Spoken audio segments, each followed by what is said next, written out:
இப்படி இருந்த வயநாடு இப்போ இப்படி இருக்குது. இதை பார்க்கவே ரொம்ப கொடூரமாக இருக்குது. மனசெல்லாம் படபடன்னு இருக்குது. ஈவினிங் எனக்கு இந்த விஷயம் தெரிஞ்சதுலேருந்து இந்த வீடியோ போடணும் அப்படின்னு சொல்லிட்டு நான் ரொம்ப இதுவாக இருந்தேன்.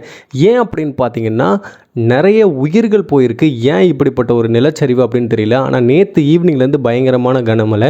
இப்போ நிறைய பேர் வந்து இந்த ட்ரிப்புக்கெலாம் போகிறீங்க. இப்போ ரீசெண்ட் டேஸில் நீங்கள் நிறைய வீடியோஸ் பார்த்துருப்பீங்க. நார்மலாக ஒரு அருவியிலே அதுலேயே குளிச்சுக்கிட்டே இருக்கிறப்போ சடனாக ஒரு அலை வந்து ஒரு பெரிய அருவி வந்து அப்படியே அடிச்சுட்டு போன வீடியோ இப்போ ரீசெண்ட் டேஸில் நம்ம நிறைய பார்க்குறோம். ஸோ இது மழை காலம். நம்ம நிறைய பேர் வந்து ட்ரிப்பு அப்படி இப்படின்னு போகிறோம்.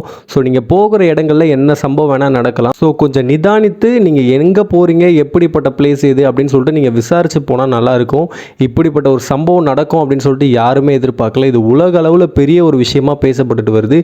இன்றைக்கு வந்து பார்த்திங்கன்னா இப்போ வரைக்குமே கிட்டத்தட்ட 100 உயிர்களுக்கு மேலே போயிருக்கு அப்படின்னு சொல்லிட்டு நியூஸில் சொல்லியிருக்கிறாங்க.